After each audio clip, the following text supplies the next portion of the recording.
Coming up on this week's podcast, does Red Bull's home disaster mean Max Verstappen's title challenge is done? Can Lando Norris answer a crucial Silverstone question? Are Ferrari actually making any progress? Did George Russell throw Mercedes under the bus? And does Liam Lawson still have a chance of being promoted back to Red Bull? It's time for the latest episode of the Racing News 365 podcast.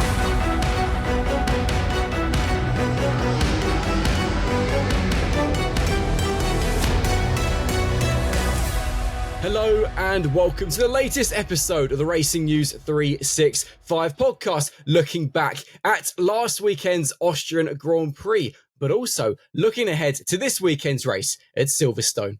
From Racing News 365, my name is Nick Golding, and I'm delighted to be joined, as always, by the awesome duo that is 2023 Young Journalist of the Year, Sam Absolutely Peace Coop, and the man, the myth, the almighty legend who is not at home. It is none other than lead editor Ian Parks. I've got to come to both of you, actually, in regard to your backgrounds at the moment. Ian, I'll come to you first, because as I mentioned quite clearly, you're not at home. Where on earth are you? I'm in a hotel, mate, close to Graz Airport.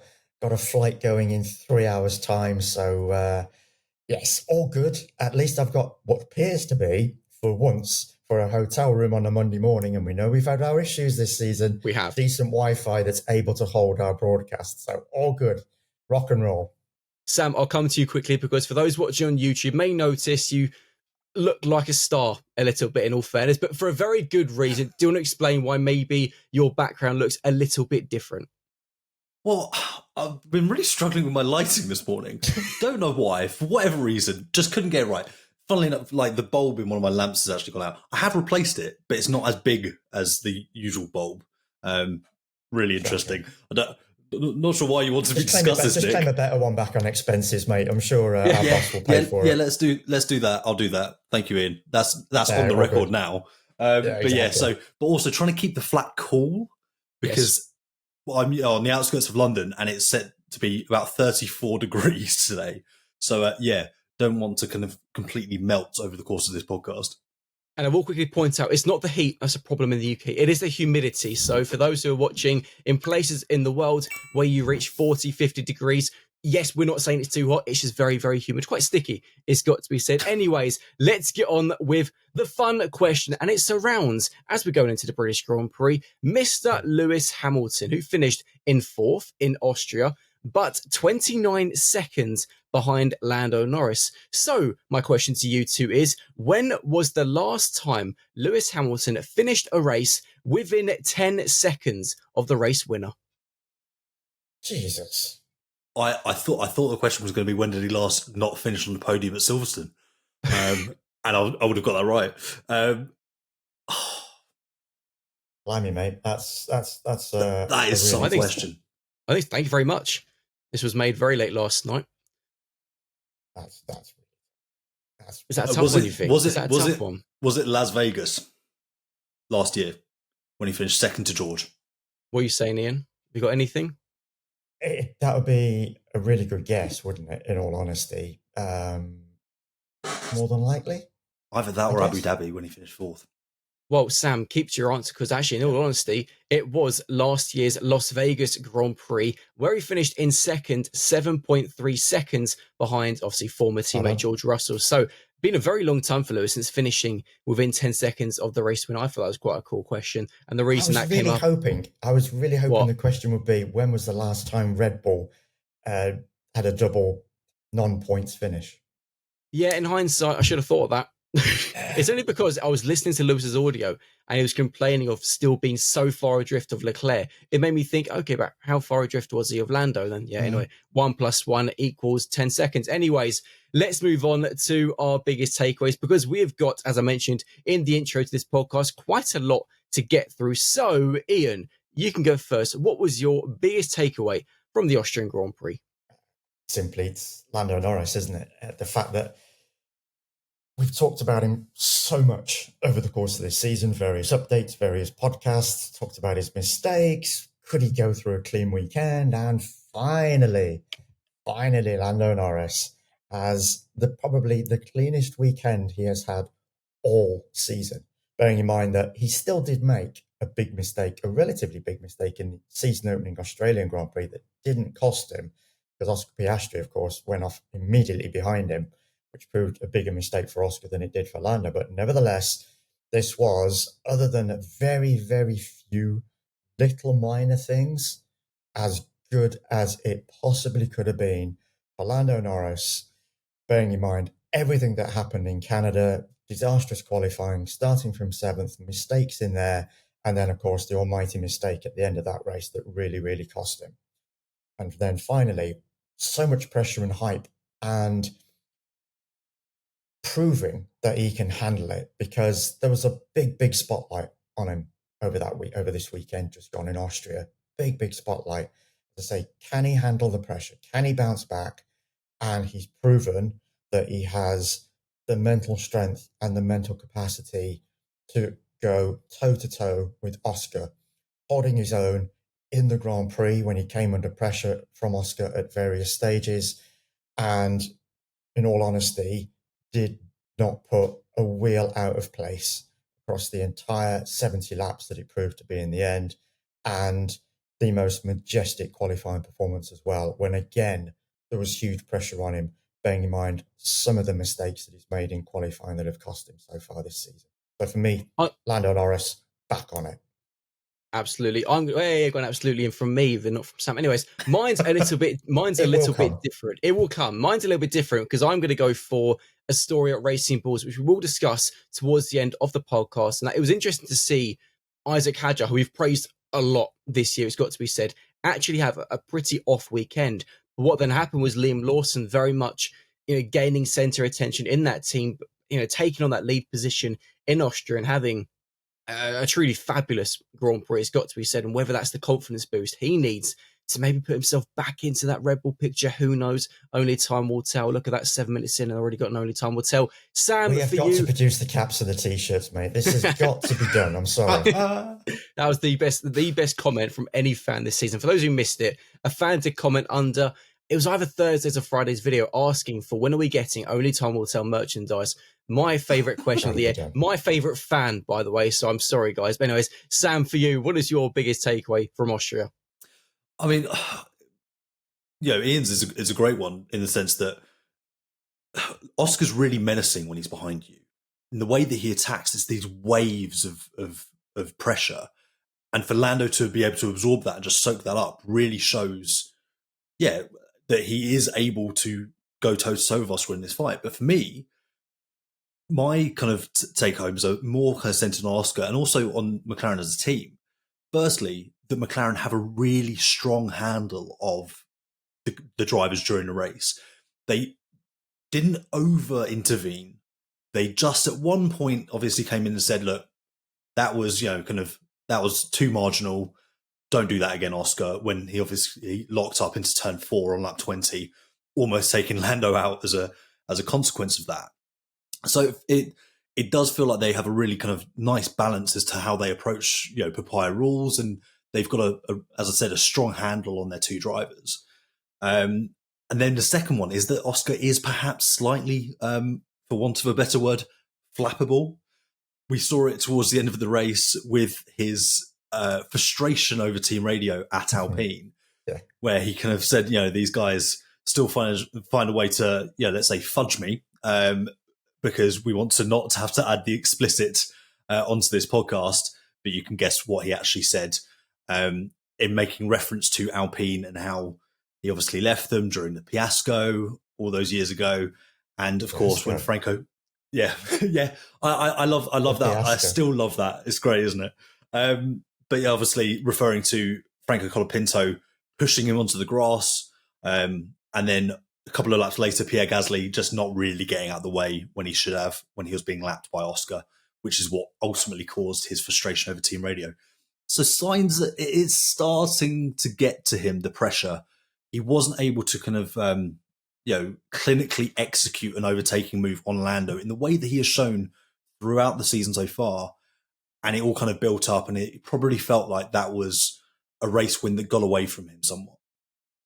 Right. we've, as I mentioned, got a lot to discuss. But before we get on to our main talking points, we do need to discuss our Austrian Grand Prix predictions. If I had it my way, we would probably just skip this segment because very, very quickly, as I recognise that for those who are only just becoming fans of our podcast, we do a predictions game for every Grand Prix where we have to predict, as well as a fan, random one we pick for every Grand Prix. We have to predict who will claim pole position, the fastest lap, which team will produce the fastest pit stop, the top 3 from the race, and whoever will finish in 10th. If we correctly predict any of those, we get 3 points per one. If you get a driver in the wrong order, one place above or below where you thought they would come in the top 3, you get a point. Anyways, I'll get it out of the way. I only got 3 points for getting Piastri in second. That was it. I said Max would get pole and Max would win. Kimi Antonelli and Pierre Gasly kind of ruined that for me. So thank you guys. Anyways, Kelly from Utah in the United States, who was representing the fans, got 5 points for saying Lando on pole. And that's Oscar would win. Obviously, he finished second, so 1 point for that. And that Leclerc would finish second. Obviously, he finished third, so 5 points for Kelly. Sam, you got 9 points for getting Norris on pole, a Norris win, and Piastri in second. And that brings an end to our... No, I wish I could say that because Ian got 12 points. Ian got... 12? Ian got... No, I'm clicking that. Oh, wow. He's seen the script. This is outrageous. He knows exactly what's going to happen every week. I've had it. I'm sorry. Have we got the power to rewind those? I've lost it. I've lost That'll be coming to a shorts and Instagram soon. That was remarkable. Exactly. Full Max at Barcelona. Just Ian head got 12 points for Lando on pole, Lando win, Piastri second, but also for Piastri fastest lap. I mean, call it a fluke or talent, I don't quite know, but I'm changing Ian's surname from Ian Parks to Ian RB19. For those who are wondering, that is Red Bull's very dominant 2023 car. But anyways... What could you say? But it means that, I mean, in terms of the leaderboard, it's very close for second. The fans are now in last on 54. Sam is in third on 56. I am second on 57. And if you flip my number around, Ian is very, very far in the lead on 75. So we have got some big chasing to do. Will Ian buckle under the pressure? Halfway point. We're not at the halfway point, though, guys. There's still plenty to play for. That's me opening the door for you guys. That's me opening the door. He's being modest. He's being very humble and very modest, but I think we're going to see some champagne spraying if he wins the predictions come Abu Dhabi. Who knows? Only time will tell. We've got another one in. Rosewater, good point. My bad. Apologies, yeah. Rosewater. Anyways, right, let's get on to the topics. And we're going to start with Red Bull, as it was their home race, and, well, a disastrous one. It's got to be said. Max had all his bad luck in one, of course, not being able to complete his final lap in Q3, then being taken out at the third corner by Kimi Antonelli. In terms of the crash itself at turn 3, not really a lot to discuss. Max, massively unlucky. Kimi, massively at fault. And, of course, he even pointed out and quickly apologised. Here's an interesting stat for you. Yuki Tsunoda, of course, when Max was out, Red Bull had to look towards him. They looked to Yuki to try and do something. Of course, started in 18th, finished in 16th, even got a 10-second time penalty. Yuki has been eliminated in Q1 in 3 of the last 5 Grand Prix. In fact, his qualifying run over the last 5 races is the worst of any Red Bull driver in the last 18 years. I mean, Helmut Marko called it, Ian, a black day. Where did you get that? That's amazing. This was a remarkable stat. So Helmut Marko called it a black day for Red Bull, pointed out that Max's title is done now. I mean, it was as bad a home weekend as Red Bull could probably have ever pictured in their worst imagination. Just because the 18 years thing is just, so he's basically saying, not since the days of, Christian Klein, Robert Dornbos, Antonio Liuzzi, have we had a worse second driver, is essentially what that is saying. Yep. Which is quite a striking claim. Striking. What Max has been doing with this car this season, of course, still, so, wow. That's throwing the pair of you. It pretty much has, because, we've pretty much come to accept that after the change with, Yuki in for Liam, that we thought, that's it. Lukey's got... Lukey? Good Lord. Lukey, that's a new one. Lukey, we like that. That Yuki has got the seat for the rest of the season. But even Christian admitted after the race on Sunday that there are going to be talks behind the scenes. could we have yet another Red Bull driver change? It would be quite staggering. I mean, Yuki has really struggled with that car. Start to finish, he cannot get a handle on it. I think he almost wishes deep down, and I know he would never admit it, that he was still at Racing Bulls for this season. Because look at what those two guys are doing with that car so far. Racing Bulls have delivered a really good car for Liam. Liam's now he's finally built up a head of steam. He's finally getting his act together, is Liam. So we saw a really great performance from him. Isaac, we know, has done really well so far. Yeah, as you said, Nick, that was an off weekend for him in Austria. But yes, you look at what Yuki's doing with that Red Bull, and it's just disaster. And will there be another driver change? It wouldn't surprise me, in all honesty. But this is the thing. At what point do they just? At what point does that stop? Just this burning through drivers. Yeah. Because do you really want to do that to Isaac Hadjar this early into his career? And you can kind of guess that it feels like it's inevitable what will happen. And that's where the likes of a Valtteri Bottas, bringing back Sergio Perez, Daniel Ricciardo obviously is very much an outside bet at this stage. He's seemingly perfectly happy in retirement. But at what point do you go, look, just for the rest of the year, let's bring in someone with experience. We could strike lucky and they could be the person that we need alongside Max next year as well. But why burn through another young driver? That's the really difficult conundrum for Red Bull at the moment. I mean, it's 7. Sorry. No, I just really want to add that Isaac is in no way ready for that seat. No way at all. Speak to him often enough, and he's, as I've mentioned many a time, he's a lovely kid. He really is. But you could see after both qualifying and the Grand Prix on Saturday and Sunday in Austria, that temperamentally he's not ready. And this was him just doing a media interview. God knows what it must be like with him behind the scenes. But as far as I'm concerned, it would sound the death knell of his career if they did that to him so soon. Luckily, with Liam, they were at least able to drop him back into Racing Bulls and just swap Yuki and Liam around. But I don't know what that would do for young Isaac. Well, who knows if this will even end up being the end of Yuki's career the way he's going. 7 points in 9 Grand Prix for Red Bull is nothing more than shocking. But very quickly on Max, obviously, as I said, Helmut's basically said the title for Max is done. There won't be a fifth consecutive title. Both of you, Sam, you can share your thoughts first. Is that title done? 61 points of drifter cards, clearly not able to consistently compete with McLaren. Is this now just a dogfight between Oscar and Lando for the title? You're right that the RB21 isn't able to consistently fight with the MCL39. Absolutely. But I think we've always agreed on this, really, is that you never, ever count Max out. Until he is mathematically out of the equation, you just don't do it. Because it's Max Verstappen, and he has proven time and time again to just be so singularly minded and singularly focused on this one thing.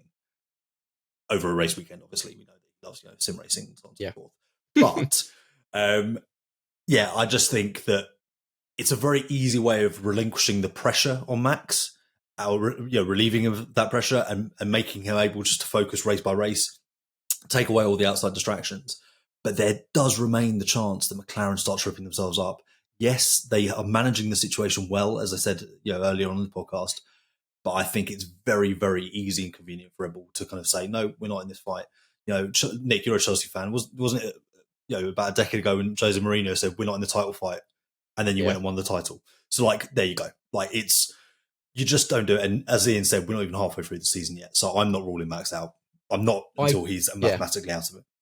I agree with you, but I do think it's getting to that point. Once it gets beyond 70 points, 75 points, whilst, of course, mathematically still in the game, you do wonder at that point, is that then just too much even for Max to make up, given that will then be dependent as well, likely, on Oscar and Lando, not only tripping themselves up, but actually retiring from races and not scoring points. Ian, for you, is this now almost game done for Max this season?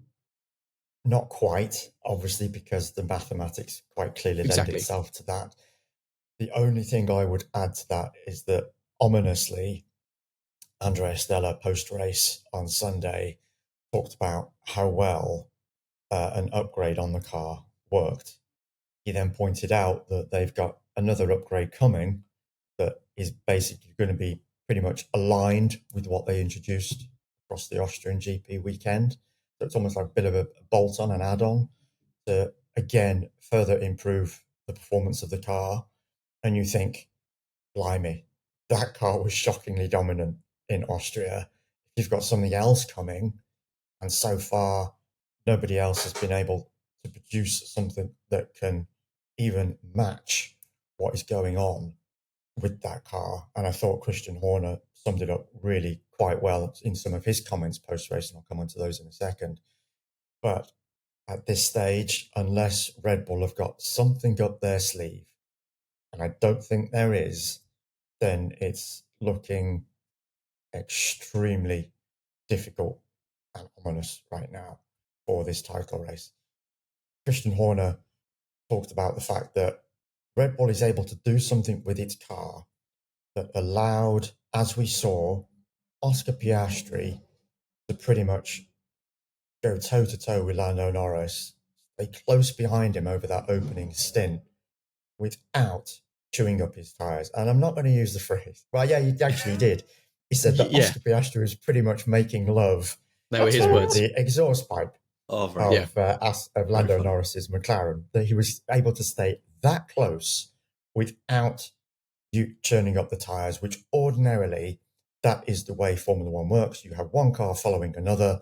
It can do so for perhaps 2 or 3 laps before the tyres start to rapidly degrade, and then that second car, following car, if it's not been able to get past, has to back off to save its tyres. Oscar didn't do that. He was there all the way until that lockup into turn 4 that really cost him. And I think that was quite significant. That was probably the real turning point in the race, although McLaren tried to manage it and tried to nurse Oscar through that, and they talked about deltas and all that kind of stuff when he came in eventually for his pit stop, because he had flat spotted that front right tyre.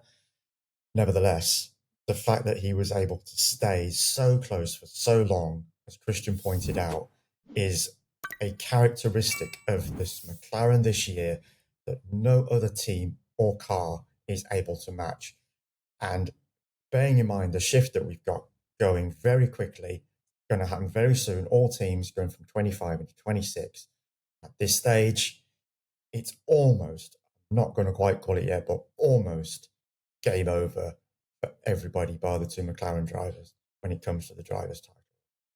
But in the constructors, they've already got a 207 point lead over Ferrari. You've got to imagine now, is Red Bull's 2023 record total at risk? You'd have to probably think so, given that McLaren have 2 consistently performing drivers. But it was interesting, Horner's point, wasn't it? Because it was, even after Oscar's lockup, both McLaren drivers were still pushing so hard every single lap, but not chewing their tyres. The only team able to do that. But it does now mean that there's a very big question to be answered going into Silverstone, particularly for Lando, because Oscar is the only driver this season to have won back-to-back races. And Sam, that's the big thing from Lando. We've seen him have, at times this season, these truly dominant weekends. Looking back at Monaco quite recently as well, obviously, it was stunning at the Red Bull Ring on Sunday. But the one thing he's not been able to do all season is string together back-to-back victories, back-to-back really strong results. If there's any place to do it for him, it's going to be Silverstone. Yeah, at home would a great place to build on some confidence that he's built this weekend. If you can hear some strange noise in the background, that's Ian's at an airport hotel. So those are planes. It's a lovely noise. Sorry, guys, I've got the windows open. Obviously, that's absolutely fair. It is. It's warm in Europe at the moment. So Lando just needs to try and build on what he kind of produced in Austria at home, which is the best place to do it. And there's big talk of his Lando Norris grandstand this year and so on and so forth. So there will be a lot of backing for him, which Nigel Mansell famously said that adds. I can't remember the exact time he said, but he highlighted how having that home support makes you quicker. So advantage Lando very much in that kind of intra-McLaren battle heading into Silverstone. And what's also really key for Lando in terms of stringing together those consistent weekends, and this is adding on Ian's point about how ominous the McLaren form is McLaren are so dominant that they've managed to bring a slightly different suspension configuration or geometry for Lando's car, the Oscar isn't running. It's not an upgrade. It's just a different version. Front suspension, yeah.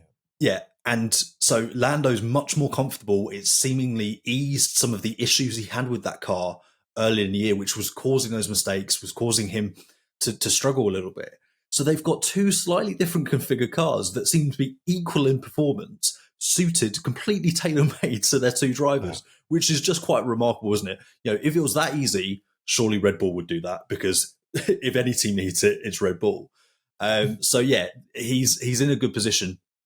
But again, you've got to be really careful with Oscar, because he will just spring something out of nowhere, and he is seemingly at the top of his game at this point. And what's scary is that I don't think we're anywhere near his overall top of his game. I think he's just going to keep on continuing. He's only on his third year of his career. So yeah, whilst it is advantage Lando,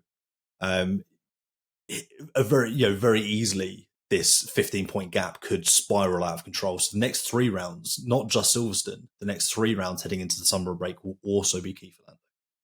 Yeah, you've got to imagine that it will be, of course, the 2 McLaren drivers fighting for victory at Silverstone. Ian, one driver who's basically already ruled himself out of fighting for the win in Silverstone is Mr. Lewis Hamilton, of course, has produced so much magic at his home race over recent years. I mean, as recently as last season, of course, but Ferrari, 3rd for Leclerc in Austria, 4th for Lewis.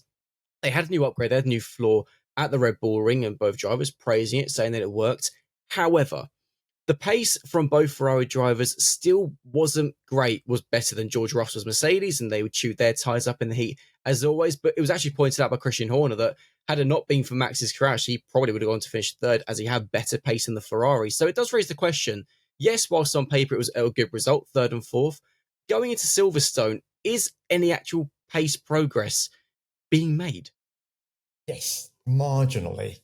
We saw it in qualifying, in all fairness to Ferrari, and we're looking ominous again, use that word, for them on Friday after practice, where they've introduced this complete new floor, and we thought, blimey, that's not worked very well, has it? And then all of a sudden, some changes overnight on the car, and they produced a great performance, 2nd and 4th, Charles and Lewis, respectively, on the grid. Lewis's best grid slot for Ferrari this season. Crazy. And yeah, you thought, actually, there's something here. At least Ferrari looked like they were in the fight. Then as soon as it came to the race on Sunday, actually, they weren't. But nevertheless, they were, although the gap looks considerable, and yes, it was, they were actually, if you look at it, pace-wise, reasonably better compared to what they'd had in previous Grand Prix. So there is something there. It's not nowhere near what they would want, quite naturally. And for Lewis, just like we're not going to rule Max out the title fight, I'm not going to rule Lewis out of a home Grand Prix victory either, because you've only got to look at what happened last year. Who would have thought Lewis Hamilton would go and win last year's British Grand Prix? But something about Silverstone, British Grand Prix, Lewis Hamilton, it just pulls the best out of him. And whilst a victory is naturally going to be incredibly difficult for him, I actually wouldn't rule him out of a podium. And that gives you some idea as to where my predictions might be going when we get to them. Towards the end of this podcast. Yeah, that's something I'm very intrigued for. Of course, Lewis does always have something there. Another driver who has recently been quite good at Silverstone, of course, was massively unfortunate last season to have retired with a technical issue. George Russell, not much to discuss really from his race. It was a pretty lonely 5th. Mercedes, as I mentioned, just ate its tyres up once again in the hot conditions. That the hot weather just is not their cup of tea. It's got to be said. So I'm going to introduce, I think, a new segment, because we discuss contracts every single episode. So let's do contract talk. And of course, it surrounds George Russell and Max Verstappen, because George came out with a very interesting line, it's got to be said, on Thursday Media Day to Sky Sports F1, where, of course, he was asked about his contract, and it was actually himself who brought up that his own talks have effectively been delayed, or still haven't not completed yet, because of ongoing talks between Mercedes and Max Verstappen, which of course led to Max being asked about it. It led to Toto being asked about it. It led to Christian and Helmut Marko being asked. I thought, and I'll come to you, Ian, given obviously you were in the paddock there, I thought that was a very interesting moment from George, because of course he quite clearly wants to stay with Mercedes. He wants this new deal. It almost felt a little bit to me, he kind of threw Mercedes under the bus a little bit of a, not a jibe as such, but highlighting that, yeah, these are rumours, but no, Mercedes are talking to Max.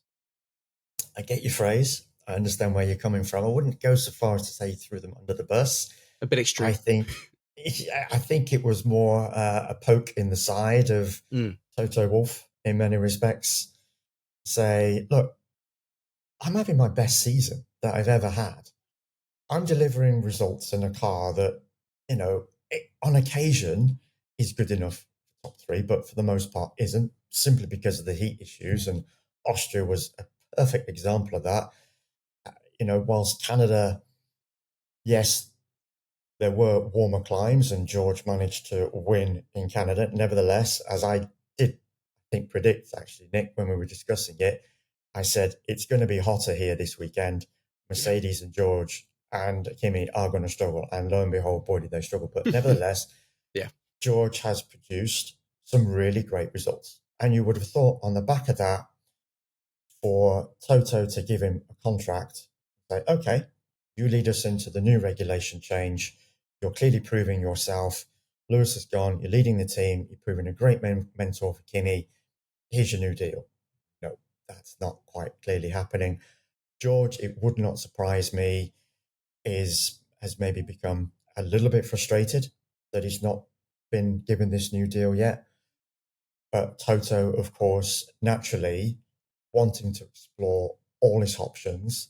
And if he feels he can stump up about $75 million or $80 million for Max Verstappen's next contract, then you go ahead and do it, Toto, because who wouldn't want Max Verstappen in that car? Any team up and down the grid, as Toto pointed out, any team up and down the grid, you're going to explore the possibility. The fact it's taking so long is the curious point, and I have mentioned this previously as well. Is it because we've talked about this clause in Max Verstappen's contract whereby if he's out of the top three at a particular point over the summer, and the only thing we don't know is at what point over the summer, does that then trigger the option for him to leave?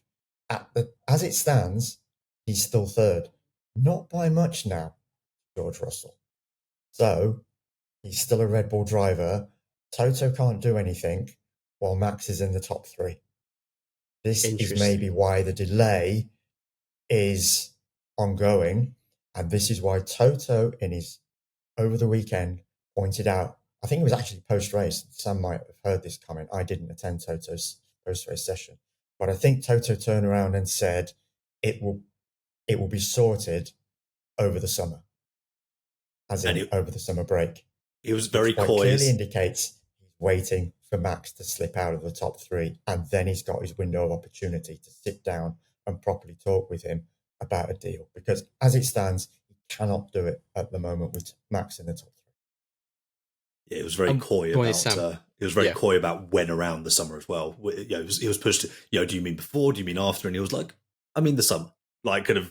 So yeah, you can kind of you can see summer. Yeah. But what was also quite interesting, and sticking on the topic of Max and Mercedes, of course, it was Kimi Antonelli who took Max out of the race, and Kimi straight up apologised to Max. Max accepted it, points out things happen, was actually, I thought, quite protective of Kimi, very keen not to criticise him, whereas perhaps if it was George Russell, we know what their relationship's like, maybe it'd be slightly different. But Sam, maybe, again, this is me just thinking too much, but it almost felt a little bit like, yes, okay, maybe because it is Kimi as a rookie, but there clearly was an element of protection from Max towards Kimi in regard to the comments he made post-race. Yes and no. In terms of if anything has changed, I think something might have changed, but I don't think that actually ultimately you saw that in his response. He's been like that throughout the season with Kimi. He's been very glowing in his praise, and he's always said that he's a big talent. And Max has always been kind of reasonably fair when it comes to the rookies, and kind of saying that they will make these mistakes. They need time and space to grow. So I don't think there was a huge change in his way of approaching that. I think you're absolutely right that, well, kind of an absolutely, but hey, I completely missed it. Sorry. I think you're right. Yeah, you both of you are like, what are you doing? Are you okay? Sorry. Continue with your point. You are right that had it been someone like George, he would have been very, very different. And I don't think that's because, it's George particularly. I think it's just because an experienced driver, you wouldn't expect that kind of error. If it been George, he probably would have gone for the roof, Max. Yeah, confident about that. We would have had a PKS kind of expletives. Trackside altercation. And yeah, I mean, Kimi himself said that he didn't change the brake settings on his car going into turn 3, and that had he done that, he would have, that wouldn't have happened. So it was the definition of a rookie error. He didn't do something that he, in hindsight, should have done, and that is what ultimately led to the crash and then the subsequent penalty. But yeah, so I think Max is going to be like that with Kimi regardless. It holds him in good stead with Mercedes. It holds him in good stead generally. So it's kind of a win-win to take that approach. There's nothing he could do about it. He's already out. There's no need to kind of vent and rant at an 18-year-old. Is ultimately, I think, how he kind of saw it. And additionally, just very quickly, Sam, and Nick, do you remember as well, Spanish Grand Prix, when Max went into the side of George? Ordinarily, you would have assumed that Toto would have had a bit of a pop at Max for that kind of incident. Didn't do so. Was actually quite measured, which just goes to underline the position that both of those two are in at the moment. And now we understand perfectly why it's come to light, because George has made clear that his contract is being held up by Max and Toto having these discussions, but Toto cannot move yet until Max has slipped out the top 3 in the driver's standings. Read into it what you will. Anyways, that's the end of contract talk. Final talking point before we do our predictions, and a very, very quick one. And it's one I think we've got to discuss. Liam Lawson started in 6th, finished in 6th. An absolutely brilliant result. I personally felt really happy for him, a driver who has gone through a lot in the first half of the season, of course, demoted from Red Bull after 2 races. The question is now, though, if he can, similar to Lando, string together now some good results, keep that confidence high. Was absolutely buzzing in the media pen. I'll come to you quickly. Sam, you can go first and Ian after. Is Liam, if he can keep this up over the next few races, is he back in contention, believe it or not, to go back to Red Bull? Oh, that's quite a question, because I don't think we saw anything from Liam the first 2 races of the season that suggested that is a suitable fit in the current kind of situation, with the Red Bull being how it is. Maybe down the line, yes, if Max were to move on and they go, look, we can actually have a far more benign or neutral car now that suits a wider range of drivers, like the Racing Bulls car, then absolutely he's starting to show that he has, again, all those kind of characteristics that so enamored him to Red Bull in the first place. And yeah, it started to click over the last few races, and Austria was the culmination of that. You saw he just, it was a slightly adventurous one-stop strategy, but he nailed it. And a 6th place finish is a just reward for him, and we're seeing that improvement. But at the moment, I just don't think you can put Liam back in that scenario and expect anything different. So what's really kind of intriguing in that overall situation, though, is that you've got Arvid Lindblad kind of knocking on the door, trying to push through. If Liam starts performing well and is a match for Isaac, and Isaac is, having a great rookie season, where does Arvid Lindblad go? What do you do with that situation? Do you then kind of, you probably want to let Yuki go at the end of the year if he stays in the Red Bull seat and it just hasn't worked out, because those 2 guys in the Racing Bulls are doing so well. But it's still, it's the second Red Bull seat that is going to be a constant issue. So at what point did they go, we're going to have to sacrifice either Isaac or Liam and just kind of deal with it? Yeah. But if you were to do that, Arvid's heading for a second season in F2. He's not going to win the F2 title this year, so that allows him a second season in F2. That allows him to build up more, his portfolio in terms of his driving capabilities, his own temperament. Before then, Red Bull can push him into whatever seat that they deem fit after the end of next season. But for Liam, that's a good solution. He's got to be extremely consistent now. He's okay. Yes, he was a little bit fortunate in some respects to get sixth, because ordinarily you would have certainly expected Max to get past him, but for the crash. But he would definitely have secured a top 10 without a shadow of a doubt, regardless of circumstances. But now it's all about him. He's got to put together a consistent, successive run of qualifying and race results for him to even come back into consideration again. But of course, in demoting him back to Racing Bulls, Red Bull at least gave him the opportunity to rebuild and his confidence overall, which he said was never affected, but you've got to assume it would have been to a certain extent. And as I say, to prove again that he has what it takes to eventually come back into consideration for Red Bull's thinking. Right.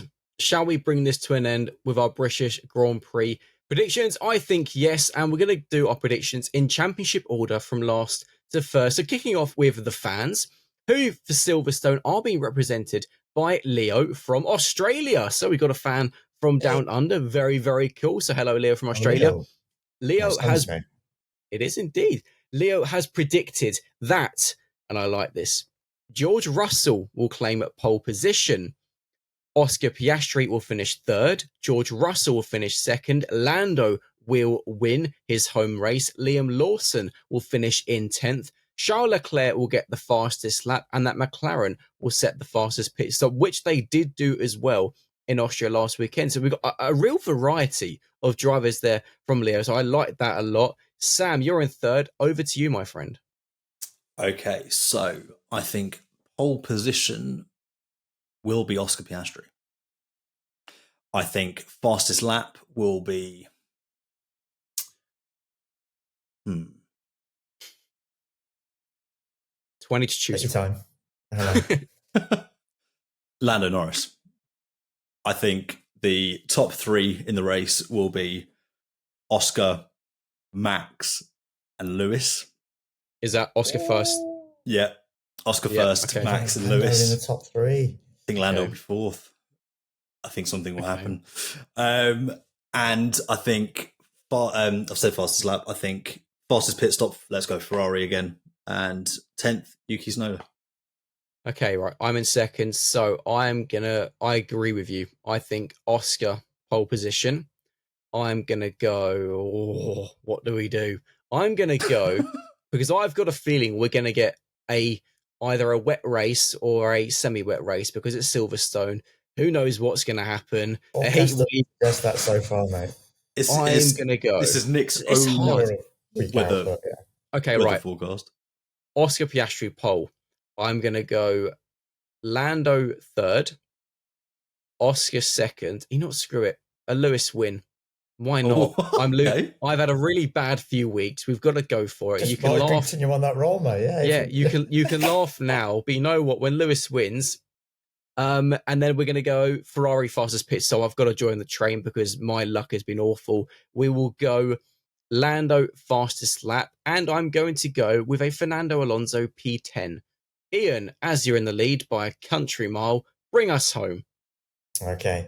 Lando's on a roll. I'm on a roll. So I'm going to go Lando pole. Fighting talk. Lando pole, Lando win, Oscar second, Lewis third. That's the Grand Prix order. And then 10th place, I'm going to stick with Fernando. He's got to get a 10th place at some point, Fernando. I did really well in Austria, in fairness. That was a lovely battle he had with Gabriel Bortoleto, just to briefly mention. Enjoyed that a lot. So Fernando 10th. Fastest lap, Lando. So it's a Lando clean sweep across this weekend. And then fastest pit stop, McLaren. Whoa. Hold on. Ian, Mr. Ferrari for... all season. That's on that note. God, on that, he's toying with us. Yeah, he's playing with us. He's toying with us. They're trying to let you boys get some points back on me. On that bombshell. Ferrari get it because you both went Ferrari, didn't you? Yeah. Yes. Ferrari fastest pit stop. Yeah. It'll be state. So if I don't get it, if I've for the first time decided not to go Ferrari and they get it, then that'd be a good slap in the face for me if that happens. On that bombshell, that brings an end to this week's episode of the Racing News 365 podcast. From Sam, Ian, and myself, we will see you this weekend for the British Grand Prix. See you later. As always, take care, folks. Thanks for watching and listening. Thanks for joining us.